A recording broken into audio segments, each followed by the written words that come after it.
반갑습니다. 말씀과 함께 하루를 시작하는 주님의 백성들을 예수님의 이름으로 축복합니다. 2024년 10월 2일 수요일 오늘 주신 말씀은 열왕기하 17장 1절부터 23절까지입니다. 유다의 아하스 왕 제12년에 엘라의 아들 호사야가 사마리아에서 왕이 되어 이스라엘을 9해 동안 다스렸다. 그는 주님께서 보시기에 악을 행하였으나 그 이전에 이스라엘 왕들만큼 악하지는 않았다. 아시라의 살만에셀 왕이 그를 치러 올라오니 호세아 왕은 그에게 항복하고 조공을 바쳤다. 그러나 아시리아 왕은 호세아가 이집트의 소 왕에게 사절들을 보내어 반역을 기도하고 해마다 하던 것과는 달리 아시리아 왕에게 조공을 내지 않는 것을 알고 나서는 호세아를 잡아 감옥에 가두었다. 그리고 난 뒤에 아시리아의 왕이 이스라엘 전역으로 밀고 들어와서 사마리아로 올라와 세 해 동안이나 도성을 포위하였다. 드디어 호세아 제9년에 아시리아 왕은 사마리아를 점령하고 이스라엘 사람들을 아시리아로 끌고 가서 할라와 고산 강가에 있는 하볼과 메대의 여러 성읍에 이주시켰다. 이렇게 된 것은 이스라엘 자손이 자기들을 이집트 땅에서 이끌어내어 이집트 왕 바로의 손아귀로부터 구원하여 주신 주 하나님을 거역하여 죄를 짓고 다른 신들을 섬겼기 때문이며, 또 주님께서 이스라엘 자손의 면전에서 내쫓으신 이방 나라들의 관습과 이스라엘의 역대 왕들이 잘못한 것을 그들이 그대로 따랐기 때문이다. 이스라엘 자손은 또한 주님이신 그들의 하나님을 거역하여 옳지 못한 일을 저질렀다. 곧 망대로부터 요새화된 성읍에 이르기까지 온 성읍 안에 그들 스스로 산당을 세웠으며, 또 높은 언덕과 푸른 나무 아래는 어느 곳이나 돌기둥들과 아세라 목상들을 세웠으며, 주님께서 그들의 면전에서 내쫓으신 이방 나라들처럼 모든 산당에서 분향을 하여 주님의 진노를 일으키는 악한 일을 하였으며, 또한 주님께서 그들에게 하지 말라고 하신 우상 숭배를 하였다. 그런데도 주님께서는 이스라엘과 유다의 여러 예언자와 선견자를 보내어서 충고하셨다. 너희는 너희의 그 악한 길에서부터 돌아서서 내가 너희 조상에게 명하고 또 나의 종 예언자들을 시켜 내가 너희에게 준 그 모든 율법에 따라 나의 명령과 나의 율례를 지켜라. 그러나 그들은 끝내 듣지 아니하였고 주님이신 그들의 하나님께 신실하지 못하였던 그들의 조상들처럼 완고하였다. 그리고 이제 주님의 율례와 주님께서 그들의 조상과 세우신 언약과 그들에게 주신 경고의 말씀을 거절하고 헛된 것을 따라가며 그 헛된 것에 미혹되었으며, 주님께서 본받지 말라고 명하신 이웃나라들을 본받았다. 또 그들은 주님이신 그들의 하나님께서 주신 그 모든 명령을 내버리고 쇠를 녹여 부어 두 송아지 형상을 만들었으며 아세라 목상을 만들어 세우고 하늘의 별들에게 절하며 바알을 섬겼다. 그들은 또한 자기들의 자녀들을 불살라 제물로 바치는 일도 하였다. 그리고 복술도 하고 주문도 외우며 주님께서 보시기에 악한 일을 함으로써 주님께서 진노하시게 하였다. 그러므로 주님께서는 이스라엘에게 크게 진노하셨고 그들을 그 면전에서 내쫓으시니 남은 것은 유다 지파뿐이었다. 그러나 유다도 또한 그들의 주님이신 하나님의 명령을 잘 지키지 아니하고 이스라엘 사람들이 만든 규례들을 그대로 따랐다. 그래야 주님께서는 이스라엘의 모든 자손을 내쫓으시고 그들을 징계하여 침략자들의 손에 넘겨주셔서 마침내는 주님의 면전에서 내쫓기까지 하셨다. 그래서 이스라엘은 다윗의 집으로부터 갈라졌으며 이스라엘은 느밧의 아들 여로보암을 왕으로 삼았고 여로보암은 또한 이스라엘이 주님을 버리고 떠나서 큰 죄를 짓도록 만들었다. 이렇게 하여 이스라엘 자손은 여로보암이 지은 그 모든 죄를 본받아 그대로 따라갔고 그 죄로부터 돌이키려고 하지 않았다.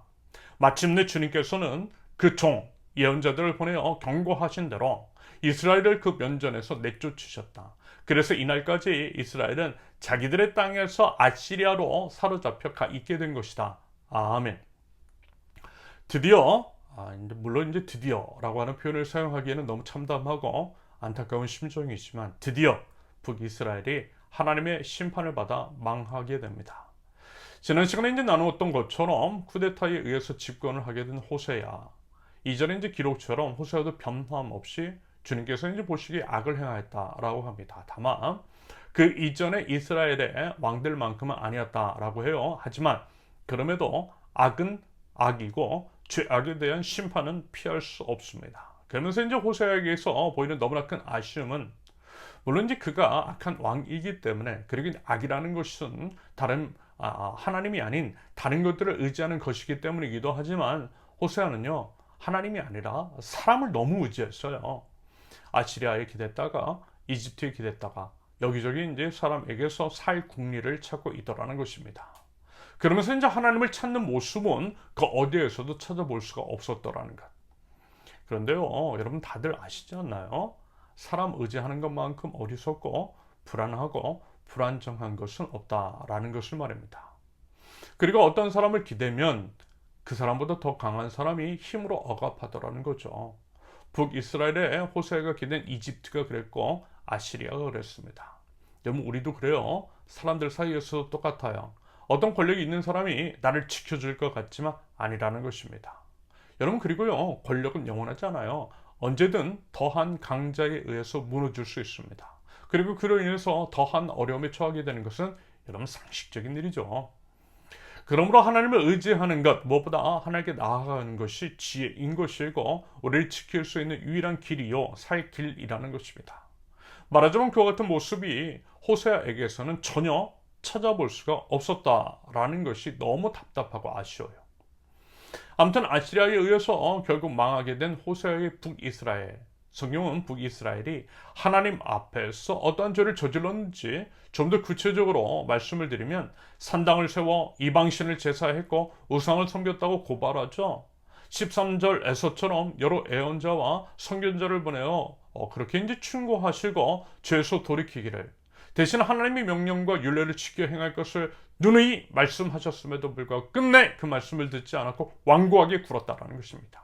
심지어는 또 뭐예요? 하나님께서 이제 가장 가증스럽게 여기시는 몰렉의 제사, 즉 자기의 자녀들까지 불살라서 제물로 바치는 일들을 서슴지 않았다라는 것입니다.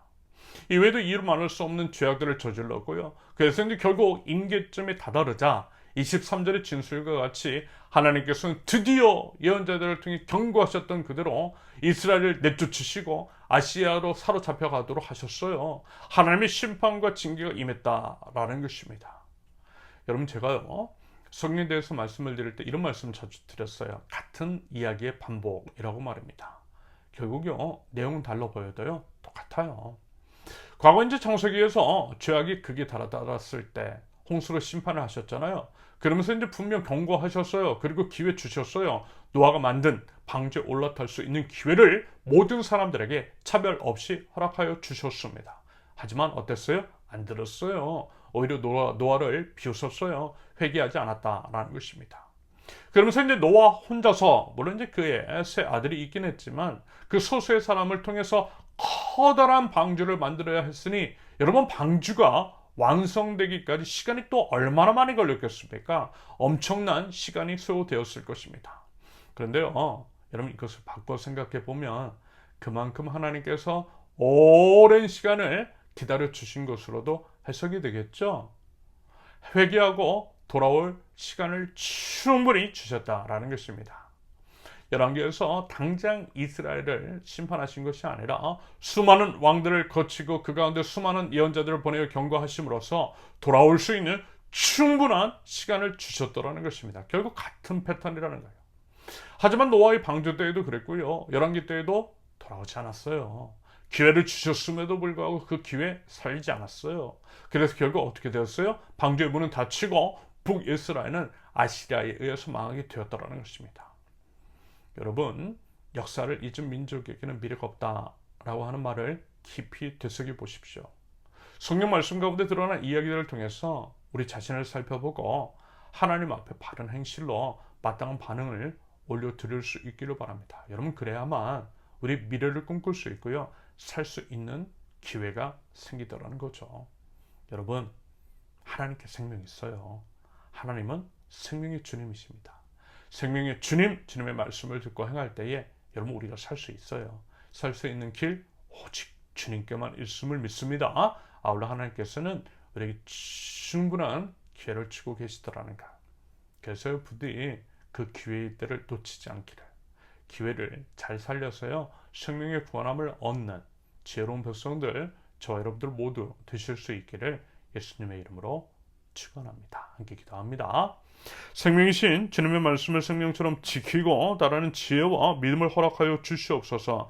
다른 그 무엇이 아니라 하나님만을 의지하고 하나님만을 바랄 수 있게 하시며, 하나님께서 기회를 주셨을 때에 그 기회를 잘 살려 하나님 앞에 합당한 반응을 보일 줄 아는 믿음의 백성들 저희 모두 될 수 있도록 우리 주님 인도하여 주시옵소서. 예수님의 이름으로 기도합니다. 아멘. 하나님께서 오늘 주신 말씀과 각자의 기도 제목을 놓고 우리 잠시 기도합니다.